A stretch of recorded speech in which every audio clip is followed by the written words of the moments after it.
The morning my grandmother's will was read, I walked away with a collapsing old house that no one else wanted. My father's words were still echoing in my head. She gave you exactly what you could handle. 4 months later, my phone rang at 10 light at night. It was the contractor overseeing the renovation. He spoke 7 words that changed everything. Ma'am, we found something inside the wall. When I arrived at the house, police lights were already flashing across the driveway. Officers stood near the entrance while workers waited on the porch, and in the living room, pulled from behind a hidden false wall, was a steel box. My initials were engraved on the lid. What was inside that box didn't just prove my family wrong, it proved they were criminals. But I'm getting ahead of myself. Before I continue, take a moment to like and subscribe, but only if stories like this truly resonate with you, and feel free to drop your location and local time in the comments. I always love seeing where people are listening from. My name is Rowena Rose. I'm 28 years old. And this is the story of the worst betrayal my family ever committed against me, and how my late grandmother made sure they would eventually answer for it. To explain how everything unfolded, I need to take you back to last September Sunday dinner. I was sitting at the far end of the table, closest to the kitchen, close enough to collect the plates afterward. Every Sunday at 6 o'clock sharp, the Rose family gathers for dinner. It's not exactly an invitation, it's more like a summons. Our house sits in Westchester County, New York. A large colonial with white columns, black shutters, and a perfectly trimmed lawn. From the outside, it looks like something from a magazine, a perfect family portrait. But inside, the atmosphere always feels more like a courtroom, one where the verdict has already been decided before anyone speaks. My father, Victor Rose, sits at the head of the table. My mother, Monica Rose, takes the seat to his right. My older sister, Vanessa, sits to his left, and I sit at the far end near the kitchen. Tonight, my mother looks especially pleased with herself. Vanessa has just been promoted senior account director at her marketing firm. She places her wine glass on the table as if she's setting down a trophy. My father nods slowly, the proud expression of a man convinced he built all of this himself. That's the Boston office, he asks. Regional lead, Vanessa replies. She doesn't bother smiling. She doesn't have to. The entire room is already smiling for her. I wait for a small pause in the conversation. This week, I helped a family find permanent housing, I say carefully. A single mom and her 2 kids. They'd been living in a shelter for. That's nice, sweetie. My mother interrupts without even glancing at me. Then she turns back to Vanessa. Tell your father about the Boston account. And just like that, the conversation moves on. I lower my eyes and cut my chicken in silence. After dinner, I'm the one standing at the sink washing dishes while everyone else disappears. Vanessa leaves without saying goodbye. My parents retreat to the living room. No one asks me to stay. On the drive home, my phone buzzes with a voicemail. It's my grandmother, Eleanor Whitaker. Her voice is warm, calm, unhurried. Rowena, I made your lemon cake today. Come get it before your mother does. She calls every week. She remembers my favorite recipe. She asks about my work at the nonprofit. She listens when I talk about my clients or my bad days. Once she told me something I didn't understand at the time. We were sitting on the porch of her old house in Cold Spring, the place where she grew up. It had been empty for years. No one in the family visited it anymore. She was staring at the walls like they were holding a secret conversation. Then she said quietly, "There are things hidden in this house, Rowena. When the time comes, you'll understand." Back then, I thought she was talking about memories. She said that 3 months before she died. Now I know she meant something very different. The call came on a Tuesday morning at 2:07 a.m. A nurse from White Plains Hospital spoke in the careful practice tone hospitals use for terrible news. "Ms. Rose, I'm calling about your grandmother, Eleanor Whitaker. She passed away in her sleep about an hour ago. I'm very sorry. I don't remember hanging up. What I remember is my shoes. I put them on the wrong feet and didn't even notice until I was already halfway down the highway. 40 minutes later, I pulled into the hospital parking lot. 2 cars were already there. My father's black Audi and a silver sedan I didn't recognize. Inside the hospital, I expected to find my family beside my grandmother's bed. Instead, I found them standing in the hallway. My father, my mother, and a man in a gray suit I had never seen before. They were gathered in a tight circle near the vending machines. The man was holding a leather folder. My father was nodding. Vanessa leaned against the wall a few feet away, scrolling through her phone. Her eyes were completely dry. No one even notices as I walk past them. I step into the room by myself. My grandmother, Eleanor Whitaker, lies quietly in the hospital bed, her hands folded neatly across her chest. The monitor beside her has already been turned off. The room is silent, but not the hollow kind of silence. It feels almost held, as if she had just finished speaking and was waiting for someone to sit down and listen. On her wrist, she is still wearing the silver bracelet. Thin, tarnished, simple. She wore that bracelet every single day for more than 40 years. I reach down and gently close my hand around it. For a moment, I just stand there holding it. When I step back into the hallway, my father, Victor Rose, is already buttoning his coat. "We need to discuss the estate," he says briskly. "Soon. No hand on my shoulder. Are you okay?" My mother, Monica Rose, adjusts her scarf with quiet impatience. "Your grandmother was very old, Rowena. It was her time," she says. "Let's focus on what actually matters now." My eyes drift to the man in the gray suit standing beside them. He avoids looking at me. I turn to the The nurse. Can I keep the bracelet? I ask softly. She nods. My mother glances down at it. It's just costume jewelry, Monica says dismissively. Take it if you want. I slip the bracelet into my coat pocket and keep my hand pressed over it the entire drive home. It still feels warm, like she had just taken it off. Later, I would learn the man in the gray suit was a lawyer named Samuel Pierce, a man my grandmother had never hired. A man who somehow appeared at the hospital at 3 in the morning before most of the family had even been notified. But I didn't know any of that yet. Not that night. That night, I just drove home with the bracelet in my pocket. The funeral takes place at St. Matthew's Church in White Plains. More than 80 people attend. My grandmother was the kind of woman who remembered your children's names and your dog's birthday. People loved her without effort. My father delivers the eulogy. He stands at the front of the church in a navy suit, his voice calm and controlled. My mother-in-law was the foundation of this family. He says she believed in loyalty. She believed in legacy. He pauses, letting the words hang in the air, and we will honor her by remaining united. I sit in the second row and silently count the lies. In the last 2 years of her life, Victor visited my grandmother exactly twice. Both visits lasted less than an hour. After the service, people gather outside in the church courtyard. I stand near the edge of the crowd, holding a cup of coffee. I never drink.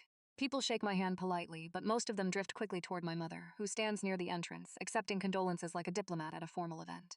Then someone gently touches my elbow. I turn. Beatrice Langford, 80 years old, my grandmother's closest friend for more than 5 decades. She pulls me aside near the hedges and lowers her voice. Your grandmother talked about you constantly, Rowena, every week. Her eyes are red from crying, but they are sharp. She was worried, Beatrice says quietly. She told me she had taken precautions. Precautions for what? I ask.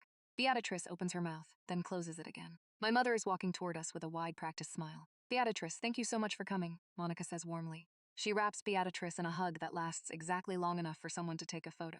We're all grieving together. Beatrice steps back. Before she walks away, she gives me one last look. The kind of look that says, not here, not now, but soon.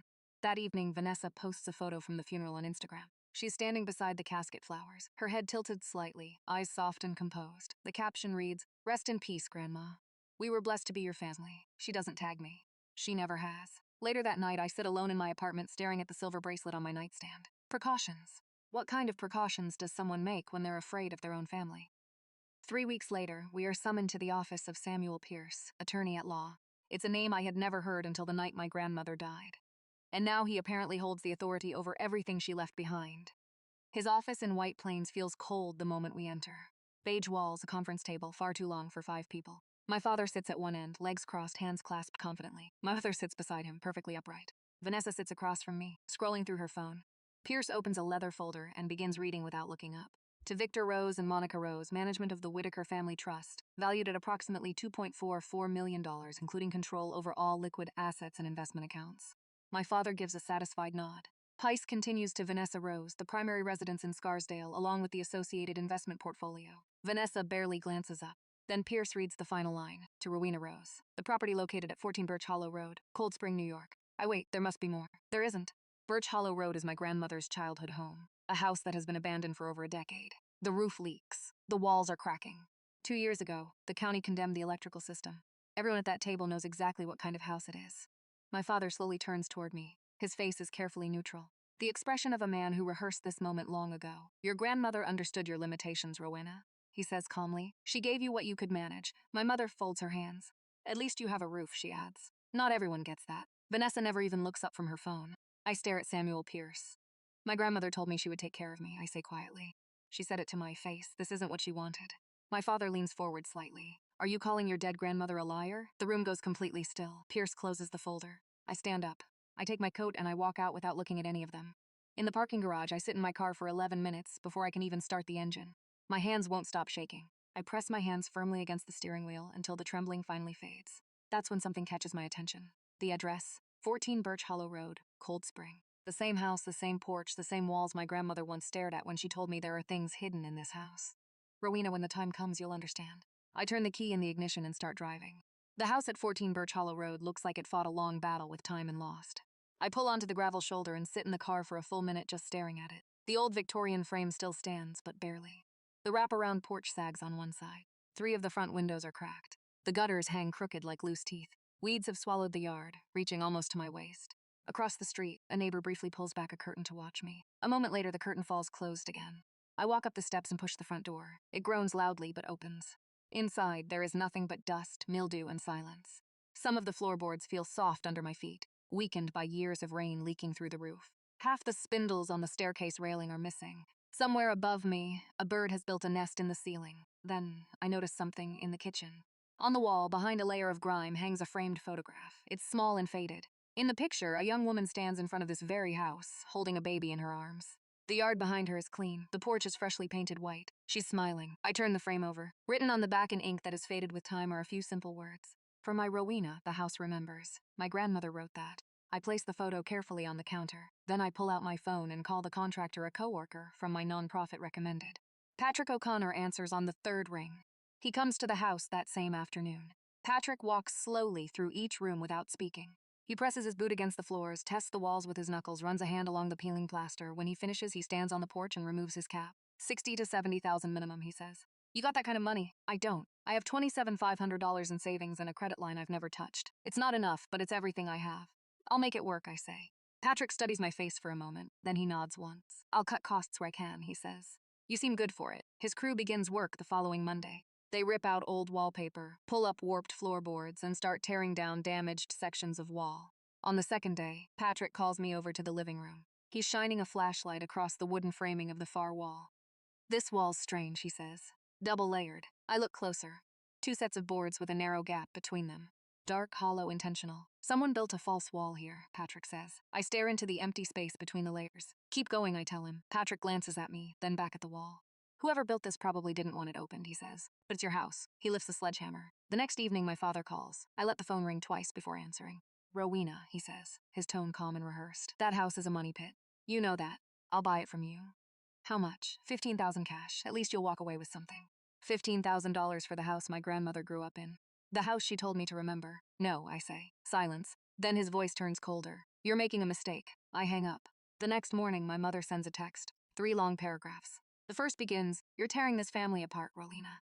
The second, your grandmother would be ashamed of how you're behaving. The third, if you hand over whatever you found, we can move past this as a family. She ends the message with a crying emoji. I read it once, then I close the phone. I don't reply. 2 days later, Vanessa calls. First time she's spoken to me in months. Just take the money, move on, she says. Why are you making this so weird? You got the Scarsdale house, I reply quietly. You got the investments. Grandma wouldn't have left me a ruin. You know that. There's a pause. Because I earned it, Vanessa says. I was there for Grandma. In the last year of her life, Vanessa visited my grandmother exactly 3 times. I know that because Grandma kept a guest book by the front door. Then something worse happens. My credit union calls me. A man claiming to be your father contacted us. The loan officer explains. He asked about the details of your personal loan. We didn't release any information, but we wanted to verify something. Did you authorize him to make that inquiry? No, I say. And suddenly I understand. They're not just waiting for me to fail. They're trying to make sure I do. That night, I sit on the porch at Birch Hollow Road. The wood cracks beneath my weight. Inside the house, Patrick's crew has stacked their tools neatly beside the exposed framing in the living room. I call Patrick. Speed it up, I tell him. Tear out every wall, all of them. He pauses. You expecting to find something? My grandmother told me the house remembers. I want to know what it remembers. Patrick exhales slowly. All right, he says, we start with the living room wall tomorrow. I hang up and stare out across the dark yard. The wind moves through the broken windows behind me. The old house groans softly like it's been holding its breath for years. Thursday night, 9:47 p.m. I'm sitting cross-legged on the floor of my apartment, sorting renovation receipts when my phone lights up. Patrick O'Connor. He never calls this late. Ma'am, he says when I answer. His voice sounds different. Tight and low. We found something behind that wall. What is it? I can't explain it over the phone. A pause. I already called the police. They told us not to touch anything. Another pause. And don't tell your parents about this. Oh, don't tell your sister. Just come. I don't waste time asking questions. Something in his voice tells me not to. The drive from my apartment to Cold Spring normally takes about 45 minutes. Tonight, in the rain, it takes 26. My windshield wipers beat a frantic race against the glass while my hands grip the wheel.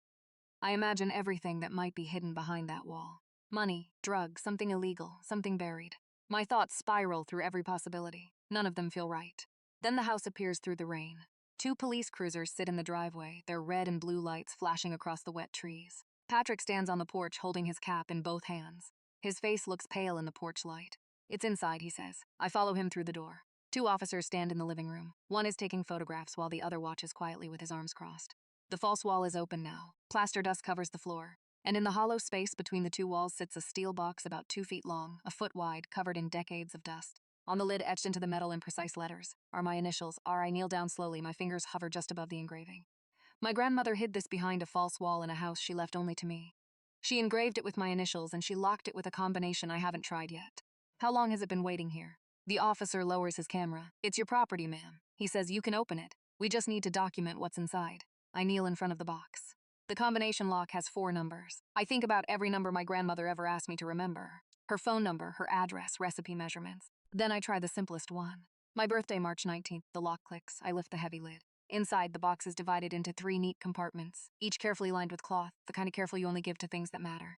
In the first compartment, I find a thick envelope sealed with wax. I break the seal. Inside is a handwritten document, 4 pages written on ruled paper. At the top of the first page, in my grandmother's unmistakable handwriting, are the words, "Last Will and Testament of Eleanor Whitaker." The document is dated 18 months earlier than the will Samuel Pierce read in his office. 2 witness signatures appear at the bottom, a notary stamp. This is the real one, the original. The second compartment contains another envelope. Inside is a letter, 4 handwritten pages. The first line reads, "My dearest Rowena, if you are reading this, then they have done exactly what I feared they would do." My vision blurs for a moment. I press the heel of my hand against my eye and keep reading. She writes about Victor, about the family trust, about the pressure they put on her, about the fear she lived with. "They have been taking from me for 2 years," she wrote. "I could not stop them alone, so I prepared." The third compartment holds a smaller envelope. Across the front, stamped in red ink, is one word, "Private." I reach toward it. "Ma'am," one of the officers steps forward. "That one we'd recommend letting a lawyer review it first," he says carefully. "Some of what's inside may be evidence." I slowly pull my hand back. I look at the 2 officers, then at Patrick O'Connor, who is standing in the doorway, gripping the frame. "What's in there?" Patrick asks quietly. I lift the first document. My hands are shaking, but my voice isn't. "It's her real will," I say. "The one they tried to erase." One of the officers photographs the document. Then I read the terms. In the real will, my grandmother leaves the Whitaker family trust. All of it to me, the Scarsdale estate. Every liquid asset, everything. Vanessa receives this house at Birch Hollow Road and $50,000. My father and mother each receive $1. And at the bottom of the page, in my grandmother's careful handwriting, she added one final line. "So they know I did not forget them. I simply did not forgive them." The room falls completely silent. Rain taps steadily against the windows. Patrick finally exhales like he's been holding his breath since I arrived. I fold the letter carefully and press it against my chest. The paper carries a faint scent of lavender, the same scent that filled every room my grandmother ever lived in. "They will say, 'I didn't love you enough to give you more,'" she wrote. "The truth is, I loved you too much to let them take everything." I remain on that floor for a long time. The next morning, a detective from the Cold Spring Police Department calls me. His name is Detective Julian Torres. His voice is calm and professional. "Ms. Rose, we open the 3rd envelope with a forensic technician present." He says, "I'd like you to come down to the station." By 10, I'm sitting across from him in a small interview room. Torres walks me through what they found. Bank statements, dozens of them, each one printed, highlighted, and annotated in my grandmother's handwriting. They traced transfers from the Whitaker Family Trust into a personal account belonging to Victor Rose. The transfers happened over 23 months. The total amount, $410,000. Each transfer includes an authorization form. Each form carries my grandmother's signature, except Torres slides one of the pages toward me. "Your grandmother wrote notes in the margins," he explains. In small, steady pencil handwriting beside the signature are the words, "I did not sign this." This is not my handwriting. My grandmother had requested duplicate bank statements be mailed to a private P.O. box. She tracked every fraudulent transfer herself. She built the entire file. Then Torres places another document on the table. This too. It's a legal request filed 6 months before her death. A request to change the trustee and legal representative of her estate. The signature reads Eleanor Whitaker. But even I can see it. The handwriting is wrong. "We've already forwarded everything to the district attorney's office," Torres says. "This goes beyond a civil dispute." I nod slowly. After leaving the station, I sit in the parking lot for several minutes before making another call. The person my coworker recommended, Claudia Bennett, an estate litigation attorney with a reputation for never losing a probate fraud case in over a decade. She answers on the first ring. For 9 straight minutes I talk. I explain everything. She listens without interrupting once. When I finish, there's a short pause. Then she says calmly, "Your grandmother didn't just leave you a house. She left you a case. Come to my office tomorrow. Bring everything." I drive home with the windows down, even though the air is cold. The world feels different somehow, not lighter, but clearer. Before I left the station, Detective Torres mentioned something else. The 3rd envelope also contained documents related to family history. Those materials had already been forwarded to another agency. I asked which one. "The FBI," he said. I didn't ask why. I wasn't sure I was ready for that answer. In a small town, news travels quickly. Someone saw the police cars outside Birch Hollow Road. Someone told someone. And eventually, someone told my father. He calls the next evening. No greeting, no pleasantries. "Whatever you think you found in that house," Victor Rose says, his voice tight with control, "it means nothing." But beneath his calm tone, I hear something I've never heard from him before. Fear. "I have the best lawyers in this county. You'll lose everything. My father continues coldly, including that shack. I say nothing. A moment later, the line goes dead. He hangs up. An hour later, it's my mother's turn. Monica Rose calls in tears. The performance is flawless, her voice breaking in all the right places, breath shaking at carefully timed moments. Each pause measured like it's part of a script. Rowena, you're destroying this family, she sobs. Your grandmother would be devastated. She lets the silence stretch before continuing. Whatever you think you found, just give it back. We can fix this. We're your parents. I let her finish. Then I say calmly, "Good night, Mom," and I end the call. At midnight, Vanessa sends a text. 4 words, "You're delusional. Dad's lawyer will bury you." 2 days later, the official response arrives. Samuel Pierce walks into Claudia Bennett's office carrying a settlement proposal. His hands look steady, his eyes don't. "My client is offering a generous resolution," he says. "Rowena keeps the Birch Hollow property. She also receives an additional $50,000. He slides the papers across the table. In exchange, she signs a non-disclosure agreement and surrenders all materials recovered from the property. Claudia doesn't even blink. "My client doesn't negotiate when forged documents are involved," she says flatly. Pierce stands smoothing his jacket. When he reaches the door, he pauses. "Not to me, to Claudia." "Between us," he says quietly. "Tell her to be careful. Victor Rose knows people in this county." Then he leaves. I turn to Claudia. What did he mean? Knows people. She sets her pen down and folds her hands. Her expression doesn't change, but something behind her eyes hardens. It means, she says, we might not get a fair trial here. For a moment, I think about my grandmother sitting alone in that old house, writing notes in the margins of bank statements no one else was ever meant to see. She knew. She knew the system might not protect her, and she prepared anyway. "Then we go somewhere that will be fair," I say. Claudia nods once, like she'd been waiting for me to say exactly that. She files the initial challenge with the Westchester County Probate Court. The motion is straightforward. Void the Pierce will. Recognize the handwritten original. Investigate the trust transfers. 2 weeks later, the ruling arrives. Motion denied. The order comes from Judge Martin Kerna. His written decision states, insufficient evidence to overturn a properly filed and executed will. Claudia calls me from her car. I can hear her breathing slowly, deliberately. The way someone breathes when they're choosing their words very carefully. The judge didn't review the forensic analysis. She says he didn't schedule a hearing. He issued a summary denial in 48 hours. She pauses. That doesn't happen. I ask the question I already know the answer to. Why? Claudia exhales. Judge Karna and your father are both members of the Westchester Country Club, she says.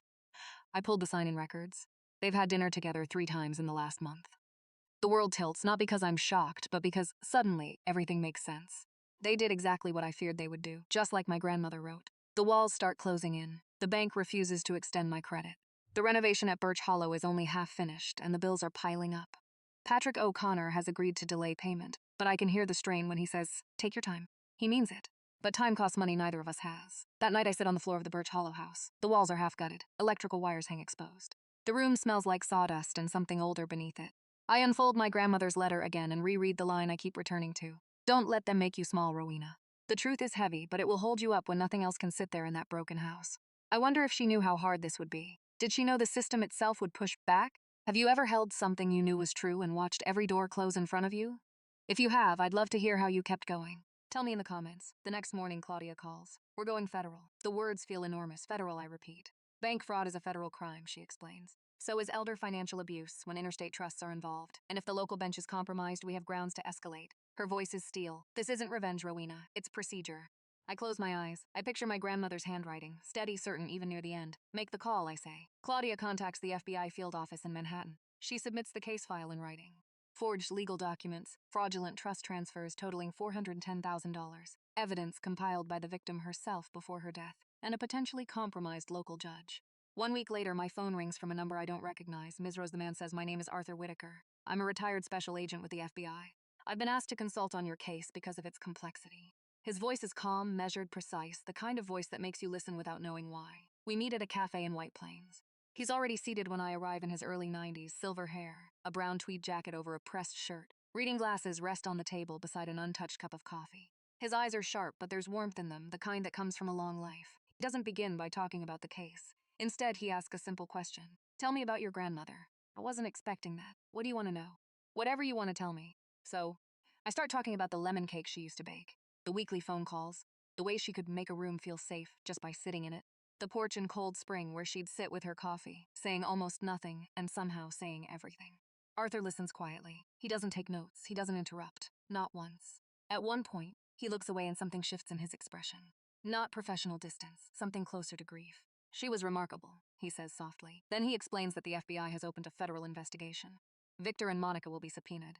The forged documents and bank records will go through federal forensic analysis.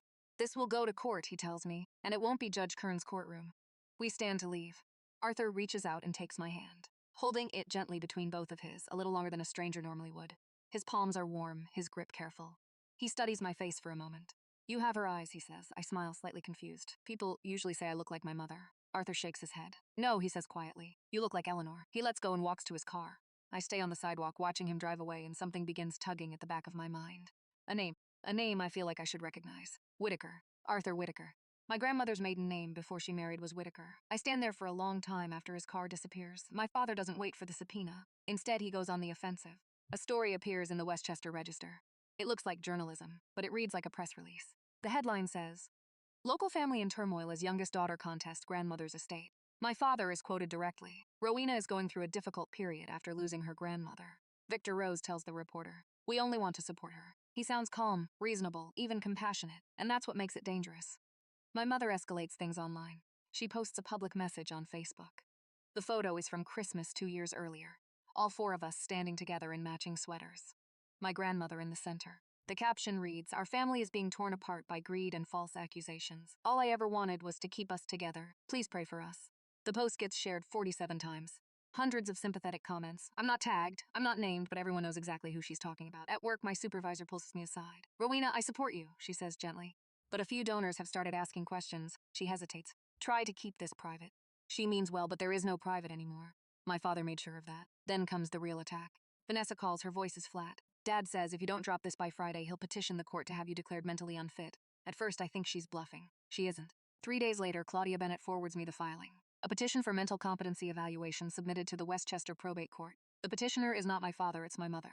Her written statement reads, my daughter has a documented history of anxiety and depression. Since her grandmother's death, she has made increasingly erratic decisions. I am concerned for her safety and her ability to manage legal and financial matters.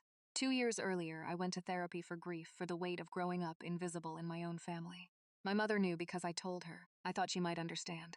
Instead, she saved the information, not to help me, to use it. Claudia calls within the hour. They're trying to strip your legal standing, she says. If they succeed, you can't sue, you can't testify. You become a ward of the court instead of the plaintiff. Her voice tightens.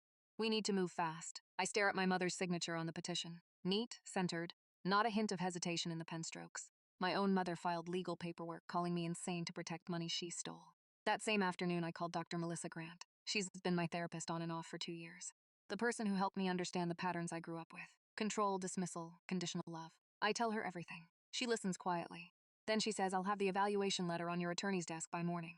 The letter is 3 pages long, clear, detailed, unambiguous. Rowena Rose demonstrates full cognitive and emotional competence.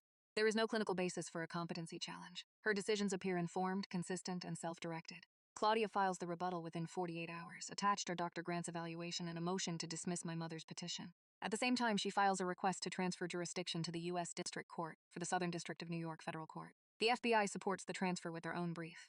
The local probate court doesn't fight it. Judge Martin Kern recuses himself before he can be forced out. The case moves up. That evening, I do something I've never done before. I call my father directly, not to argue, not to beg, just to inform him. Dad, I say calmly, I know what you and Mom did. I have the original will, I have the bank records. I have the forged signatures, the FBI is involved now. I pause, not for drama, just to breathe.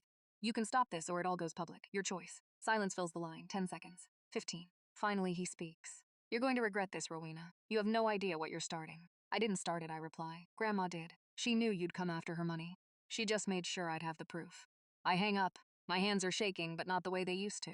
This isn't fear. It's the feeling of something finally shifting into place. Later that night, Claudia calls with another update. FBI forensics finished analyzing Pierce's will, she says. The handwriting experts reached a conclusion. 99.7% probability the signature on that document was not written by Eleanor Whitaker. Not a shadow of doubt. Not even a sliver of ambiguity. My grandmother signed the real will. Someone else signed the fake one. And now I have both. On Sunday morning, Beatrix Langford calls. She's seen the newspaper article. She's seen my mother's Facebook post. And she's finished staying silent. Come to my house, Rowena, she says. There are things I should have told you at the funeral. Her living room smells faintly of bergamot and old paper. She sits across from me in a wingback chair, with a quilt folded over her lap. On the side table beside her is a framed photograph. 2 young women in their 20s laughing together on a dock somewhere. One of them is my grandmother. Your grandmother had a life before Victor, Beatrix says softly. Before your grandfather, before everything, she pauses. Before Harold, there was someone else. She tells me about a young man named Michael. They met in the early 1970s, back when Eleanor was barely 20 years old. She loved him, Beatrice says quietly, in a way that didn't fit her family's plans. Her voice is calm, but there's something heavy beneath it. They made her end it. She pauses before continuing. The reasons were of that time, she says. I won't dress them up. What happened to him, I ask. He disappeared. Beatrice replies, moved away. The next year, Eleanor married your grandfather. She never mentioned Michael again. Not for decades. Beatrice looks at the photograph on the table beside her. Then one day, about 15 years ago, she told me she'd found him again. Said they'd reconnected. Her voice softens as she remembers. She told me, he never stopped looking for me, Beatrice, and I never stopped wishing he hadn't. Beatrice reaches behind her chair and brings out a small wooden box. Eleanor gave this to me about a year before she died, she says. She told me to give it to you if something happened, only to you. Inside the box is a black and white photograph. A young woman and a young man standing arm in arm in front of a building I don't recognize. She's wearing a white dress. He's in a dark suit. On the back, written in faded ink, M&M, 1974, Eleanor and Michael. I bring the photo closer to my face. The man in the picture is young, mid-20s, with sharp cheekbones and dark, steady eyes. I've seen those eyes before, last week across a cafe table in White Plains. Arthur Whitaker. Beatrice, I say slowly. My grandmother's maiden name was Whitaker. She nods. She doesn't say anything else. She doesn't need to. I stare at the photograph until the faces blur. You have her eyes, Arthur told me. At the time, I thought it was just a compliment. Now I realize it wasn't. It was recognition. She planned everything, dear, Beatrix says softly from her chair. She was the smartest woman I ever knew. She pauses, and the most heartbroken. I drive home with the photograph lying on the passenger seat. The pieces in my mind are beginning to rearrange themselves. I can feel the outline of something forming, something I'm not quite ready to say out loud yet. That night, I sit at my kitchen table with 3 things laid out in front of me. The photograph from Beatrix, the silver bracelet from my grandmother's wrist, and the steel box from Birch Hollow. I pick up the bracelet first. I've worn it almost every day since the hospital, but I've never really looked at it carefully. The outside is simple, smooth, tarnished, unremarkable. My mother had been right about one thing. It looks like cheap costume jewelry. But when I tilt it under the lamp, I notice something. Inside the clasp, etched in letters so tiny I have to use a magnifying glass, is a sequence of numbers. 09171-974, September 17, 1974. The year everything changed for her. The same year as the photograph. M&M 1974. A date. A code hidden in plain sight for 40 years. I carry the steel box over to the table. When the police processed it, they documented the 3 main compartments. But I remember something else. Under the base of the box, there was a second lock, a smaller combination panel hidden beneath the main compartment. The officers tried a few combinations, then left it alone. They assumed it was empty. They left it for me. I entered the numbers from the bracelet. 09171-974. The panel releases with a quiet click. Inside the hidden compartment is a single document folded in thirds and protected inside a plastic sleeve. I slide it out carefully. A birth certificate, old, yellowed with age. Issued in the state of Connecticut. Name, Eleanor Ann Whitaker. Date of birth, June 3, 1952. Mother, Ruth Ellen Whitaker. Father, Arthur James Whitaker. I stare at the page. Arthur isn't my grandmother's former lover. Arthur is her father. I place the birth certificate on the table and reach for the final item in the compartment. A folded letter. My grandmother's handwriting again, short this time, only 2 paragraphs. Rowena, Arthur Whitaker is my father. He was forced to give me up when I was 3 years old.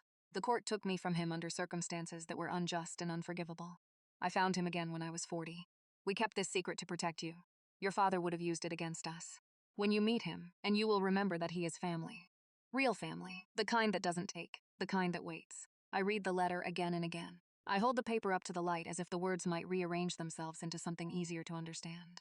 Arthur Whitaker, the retired FBI agent helping investigate my case. My great-grandfather, my grandmother's father, the man who lost his daughter to the system 70 years ago, and spent the rest of his life becoming someone the world could never ignore again.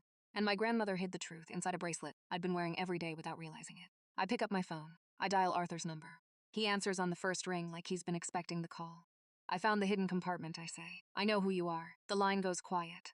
Not the silence of surprise, the silence of someone who has been carrying a secret for a very long time and has just been told he can finally set it down. I was waiting for you to find it, Arthur says gently. That was Eleanor's plan, not mine. We meet the next morning at the Birch Hollow house. He arrives before I do. When I pull up, he's standing on the porch with both hands tucked into the pockets of his tweed jacket, looking out over the yard. For a moment, I see him the way my grandmother must have seen him. Patient, steady, still there after everything. We sit together at the kitchen table, and he tells me the whole story. In the mid-1960s, when Eleanor was a teenager, her mother, Arthur's wife Ruth, died from pneumonia.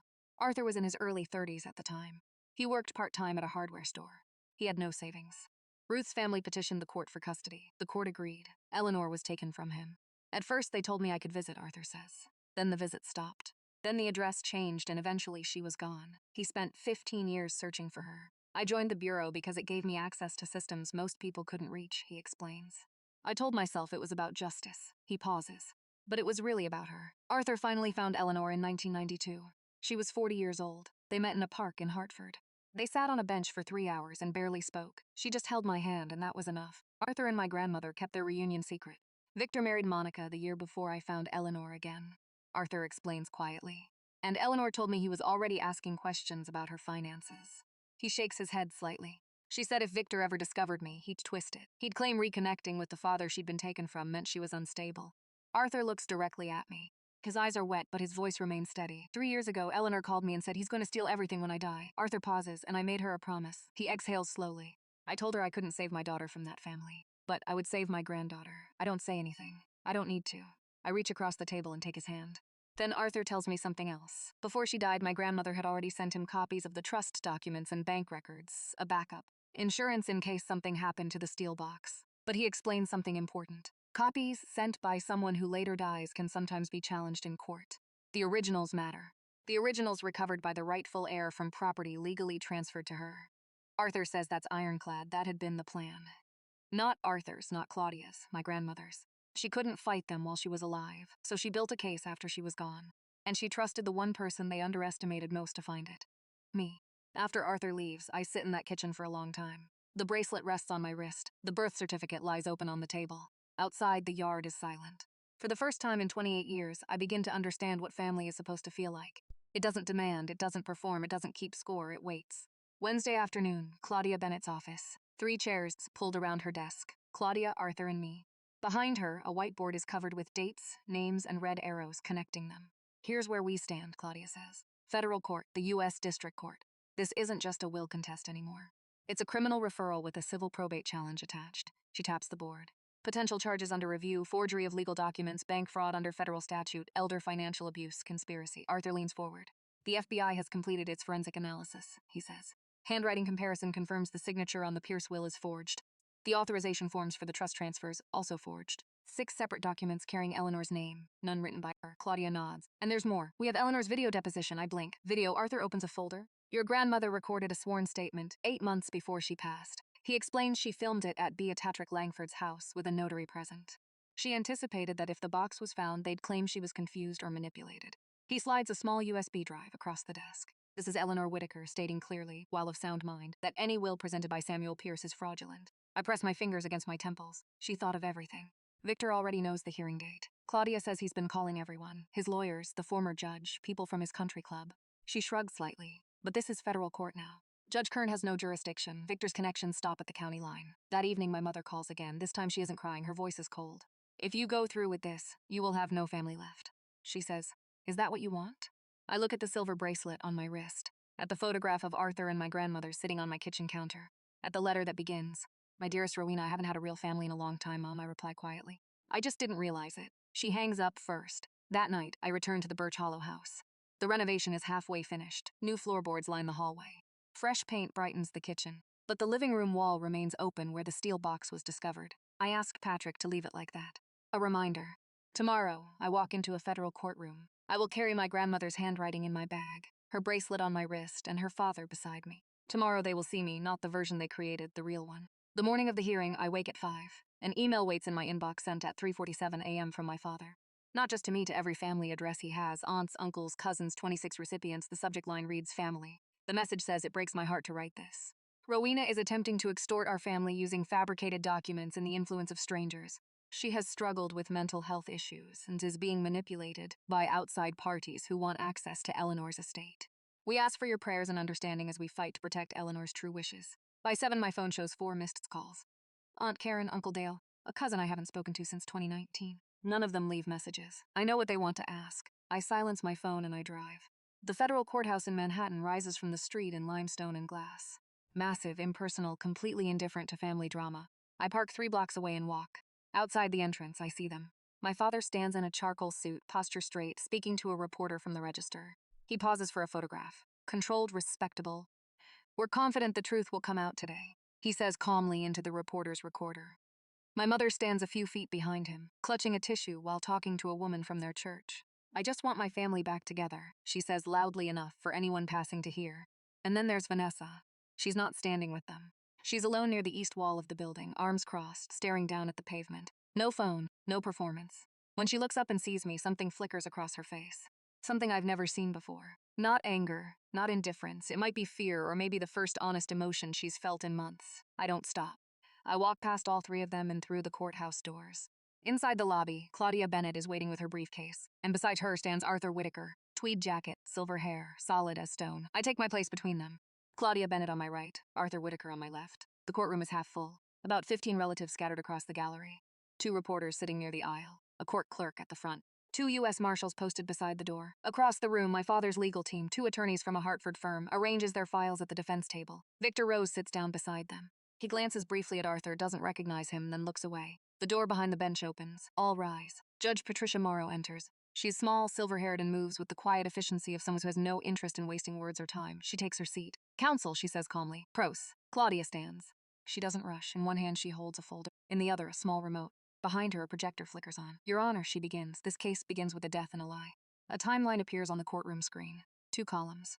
On the left, the original handwritten will dated March 14th of the previous year, notarized and witnessed by 2 individuals. On the right, the Samuel Pierce will dated 11 months later and filed with the county probate court 3 days after Eleanor Whitaker's death. Claudia gestures toward the screen. The document presented by Mr. Pierce was not written by Eleanor Whitaker. She clicks the remote. A forensic report fills the screen. FBI certified handwriting analysis confirms with 99.7% probability that the signature on the Pierce will does not belong to the deceased. Murmurs ripple through the gallery. Someone shifts in their seat. One of my aunts leans forward. Claudia clicks again. Now the screen shows bank records. 23 months of highlighted transfers. Over $410,000, Claudia continues. Moved from Eleanor Whitaker's trust into a personal account controlled by Victor Rose. Each line is marked. Each transaction linked to an authorization form.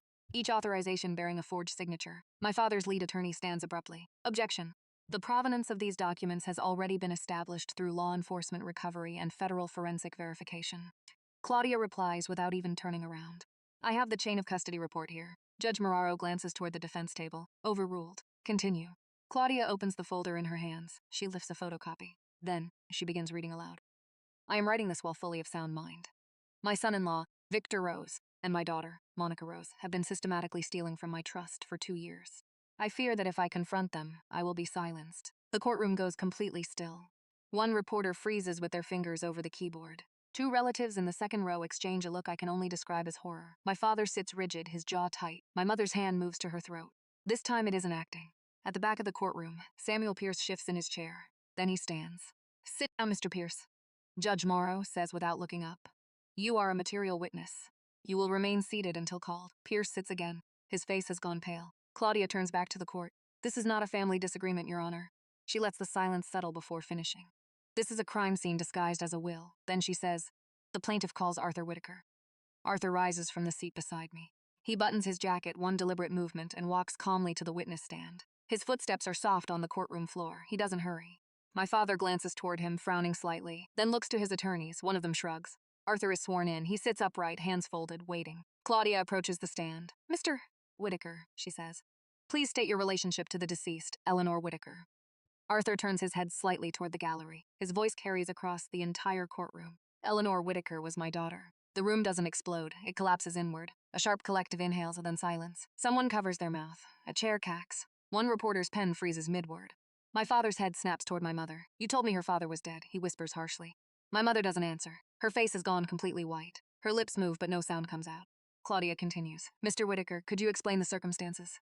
Arthur speaks calmly. He describes the year everything fell apart. Ruth's death, the custody hearing, a young father judged unfit by a court that never looked twice, and a little girl carried out of his apartment while he stood in the doorway.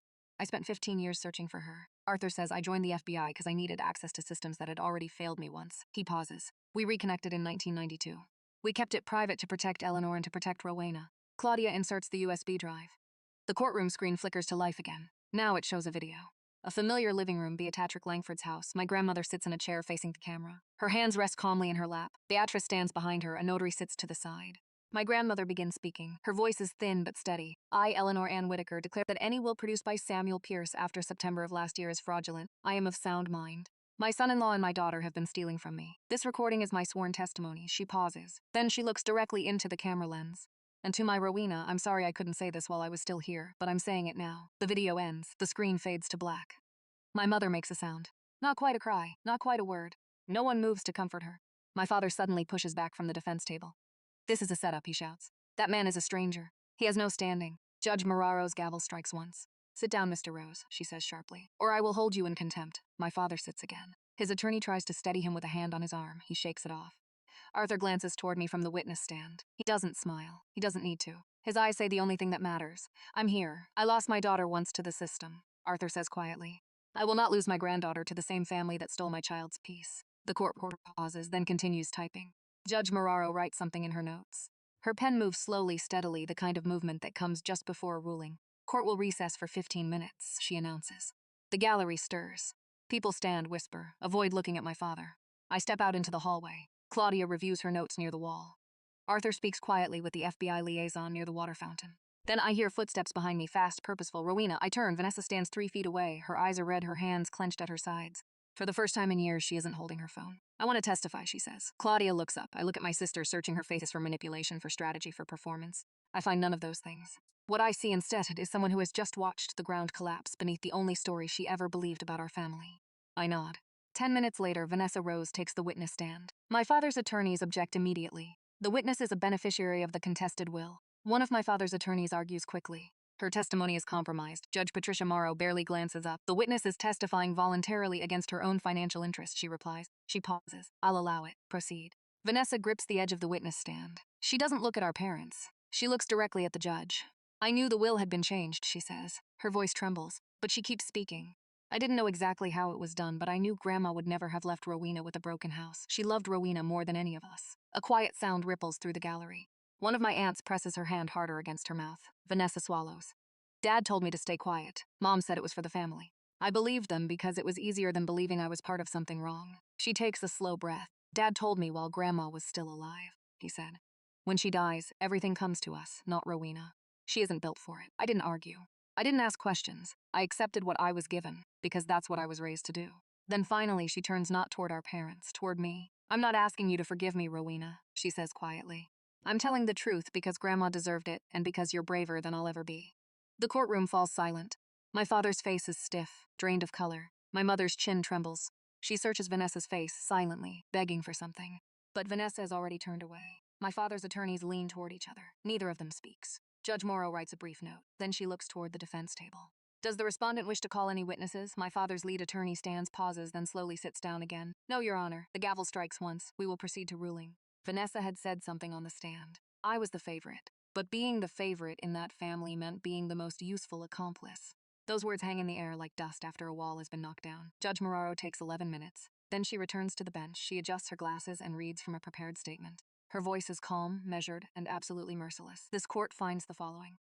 First, the document filed by Samuel Pierce and presented as the last will and testament of Eleanor Whitaker is fraudulent. It is hereby declared void across the room. My father's attorney closes his eyes. Second, the handwritten will recovered from the Burt Hollow property dated March 14th and properly witnessed and notarized is recognized as the sole valid testament of the deceased. I feel Claudia's hand pressed gently against my forearm. Steady. Third, Victor Rose is remanded to federal custody on charges of forgery, bank fraud, and elder financial abuse. Bail will be determined at arraignment. 2 U.S. Marshals step forward. My father rises slowly. His mouth opens, but nothing comes out. Fourth, Monica Rose is remanded on charges of conspiracy to commit fraud and filing a fraudulent competency petition. Bail hearing to follow. My mother gasps and clutches her chest. She turns toward me. Rowena, how could you do this to your own parents? I don't turn around. My eyes stay on the judge. Fifth, Samuel Pierce is charged with aiding and abetting the forgery of legal documents. His license to practice law is suspended immediately pending formal disbarment proceedings. Pierce sits frozen. The color has completely drained from his face. Sixth, all assets contained within the Whitaker Family Trust are to be restored and distributed, according to the valid will. Seventh, Judge Martin Kern of the Westchester Probate Court is referred to the Judicial Review Council for investigation of judicial misconduct. The gavel falls once final. The marshals move toward the defense table. Handcuffs click around my father's wrists. The sound is small, metallic, precise. For the first time since the hearing began, he looks directly at me. There's no anger left in his expression, only the hollow recognition of a man who has run out of moves. My mother is still speaking to the marshals, to the room, to anyone who will listen. No one does. Arthur places a hand gently on my shoulder. I reach up and cover it with mine. Neither of us says anything. As we walk out of the courtroom, one thought keeps circling in my mind. My grandmother sat alone in her house, surrounded by people who were stealing from her, and, instead of surrendering, she built an airtight case. She sealed it inside a wall and trusted me to find it. She couldn't fight them while she was alive, so she made sure I could fight them after she was gone. Standing on the courthouse steps, I realized something else. She knew the system would resist. She knew they would try to bury the truth. So she turned a crumbling old house into the one thing they could never hide. If you're hearing this and someone is making you question what you know is true, that isn't confusion. That's control. And you don't owe silence to people who benefit from it. What would you have done? Tell me in the comments. Arthur stands beside me on the courthouse steps. The sun is low. The air carries that sharp early evening chill. He slips both hands into the pockets of his coat and looks up at the sky. She would have hated the courtroom, he says quietly. Then he smiles faintly, but she would have loved the ending.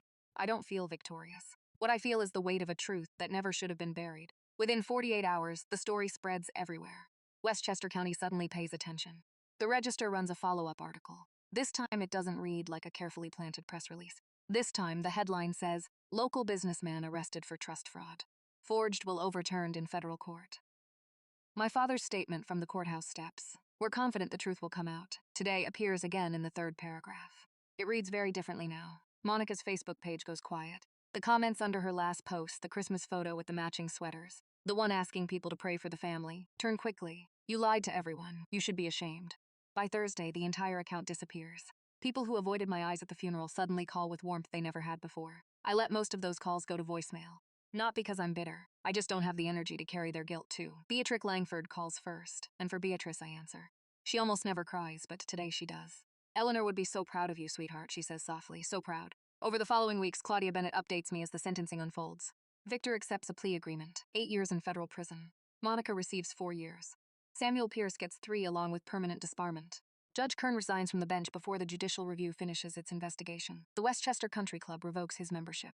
A small detail, but one my grandmother would have quietly appreciated. Vanessa calls once. She doesn't ask for anything. "I'm moving out of Mom and Dad's place," she says. "I'm selling the Scarsdale house, the one that was supposed to be yours. The money goes back to you." I close my eyes for a moment. "Keep enough to start over," I tell her. That's what Grandma would want. There's a long pause. "I don't deserve forgiveness yet," she says finally. "But I want to someday." I don't tell her she's forgiven. That wouldn't be honest. Instead, I say the only true thing I can. Then start there. She hangs up. I set the phone down and look around the Birch Hollows house. Half new, half old. Walls rising where old ones once collapsed. Patrick's crew is sanding the new staircase railing. The house is slowly becoming what it was always meant to be. So am I. Arthur invites me to visit his apartment in Stamford, a small third-floor place near the harbor, modest, clean, quiet. But when I walk inside, I stop cold. The walls are covered in photographs, not framed neatly, just pinned and taped across the plaster in layers. My grandmother as a toddler, black and white. Eleanor at 18, laughing outside a diner. Eleanor at 40, the year she found him again, standing in a park with her eyes closed, sunlight across her face. And then me, my high school play. I'm barely visible behind a prop fence playing a background tree, but there I am. And there was his camera, my college graduation. The photo taken from across the street through a crowd. Slightly blurry, but unmistakably me. My first day at the nonprofit, carrying a box through the front door, smiling at someone off camera. He was there every time. Eleanor sent me the close-up photos. Arthur says gently, setting 2 mugs of coffee on the counter. I kept the distant ones to remind myself to be patient. I pick up the photograph of my grandmother in the park. "She found you." I say she found you and never told anyone. Arthur sits near the window. "She told Beatrice." He says, "And she told the walls of that house." Then he adds softly, "She trusted things more than people. Paper, metal, brick, things don't lie." We sit quietly for a while. Not the uncomfortable kind of silence, the kind that comes when 2 people realize they've been searching for the same thing their entire lives and finally found it. "I'm in my early 90s, Arthur says after a while. "I don't know how many years I've got left, but whatever time I do have," he looks at me. "It's yours." I set my mug down. When the Birch Hollow house is finished, I say, "Come live there." He looks at me, eyes filling. Eleanor always said that house would be full again someday. I reach into my bag and take out the small wooden box Beatrice gave me. I set it on the table. "She left you something too." Arthur opens it. Inside, beneath the photograph labeled M&M 1974, there's another folded piece of paper. He reads it silently. His hand trembles slightly. He doesn't tell me what it says. I don't ask. But when he looks up, something in his face has changed. Something quiet has settled there, like a door closing softly after being open for years. "I wrote 28 letters," he says. "One for every birthday I missed." He walks to the closet and brings back an old shoebox. Inside are 28 envelopes, each sealed, each dated. I take the box and hold it against my chest. Outside, the harbor reflects the fading light. Inside, the photographs keep the walls standing. Monica's letter arrives 3 weeks later, handwritten 3 pages. The envelope smells like the gardenia perfume she's worn for 30 years. I open it at the kitchen table in Birch Hollow. morning light spilling through the new windows. She writes, Rowena, I know you won't believe this, but I did what I did because I was afraid. She writes about living under Victor's control for decades, about money, decisions, lawyers. She says she followed him because she didn't see another way. She writes about her childhood, about learning that silence was survival, about how survival slowly turned into habit, and habit turned into identity. She writes that she loved my grandmother, but she was afraid of the way Eleanor looked at her. She saw exactly who I was, she writes, and I couldn't stand it. The final page is an apology, and this time, whether it's too late or not, it sounds like a real one. I'm sorry I used your therapy against you. I'm sorry I signed that petition. I'm sorry for the Facebook post, for the Christmas photo, and for the way I said your name at the courthouse. I'm sorry for everything I convinced myself was love, but wasn't. I read the letter twice, then I set it down. Some of it I believe Monica probably was afraid of Victor. That part is likely true. But Monica also designed the emotional architecture of nearly every manipulation in the story. She chose who to call. She chose what to post. She chose to weaponize the trust I gave her. Fear may explain those choices. It doesn't excuse them. I write back just one page. Mom, I read your letter. I believe that you were afraid. But fear doesn't justify what you did to Grandma or to me. I'm not angry anymore. I'm simply finished. I wish you well, but we won't have a relationship going forward. That boundary is permanent. I forgive myself for waiting this long to walk away. I don't owe you anything beyond that. I seal the envelope, address it to the federal facility in Danbury. Then I walk to the mailbox at the end of Birch Hollow Road and slide it inside. I don't wait for a reply. On my way back, Patrick O'Connor is standing on the porch. He's installing the last section of the railing. Cedar, hand-sanded, stained to match the original wood. He glances up and nods. Looking good, boss. I smile. Small but real. The first smile in a long time that didn't cost me anything. The trees along Birch Hollow are starting to turn.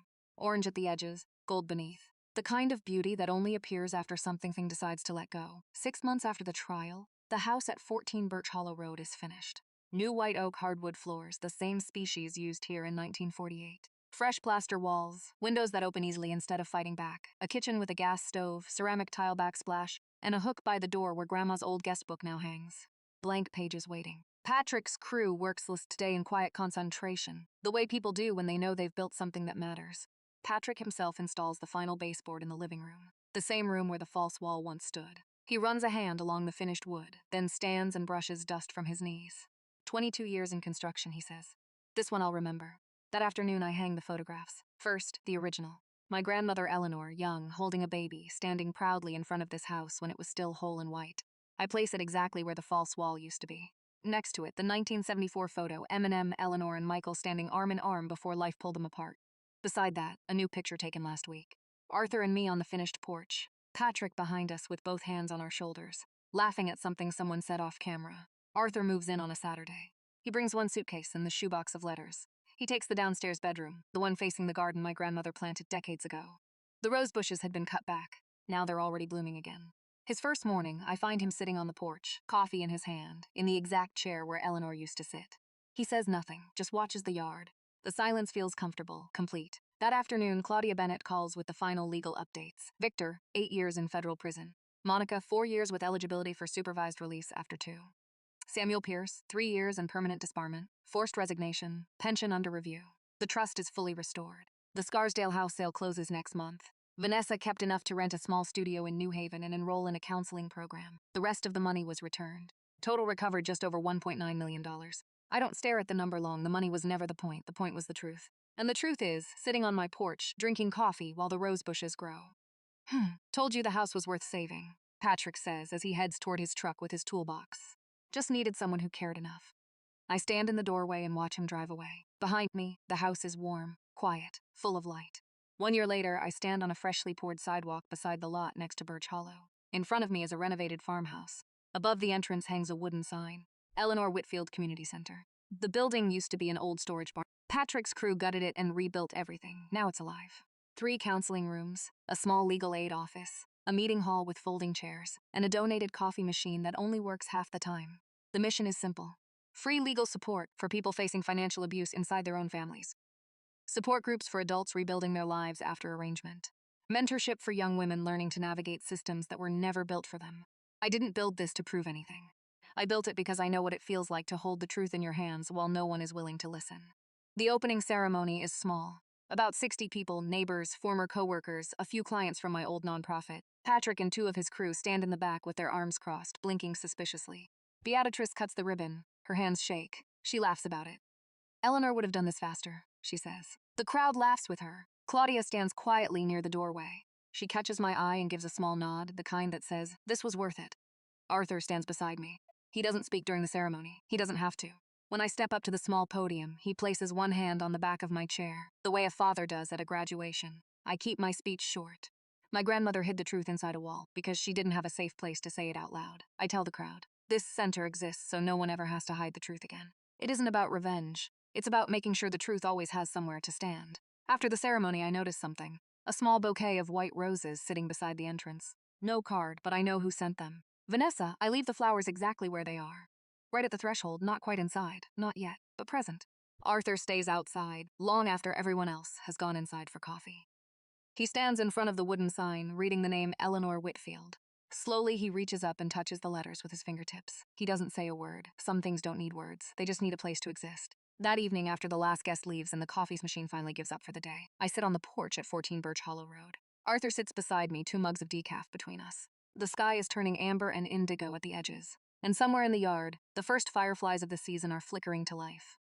She would have loved this, Arthur says quietly.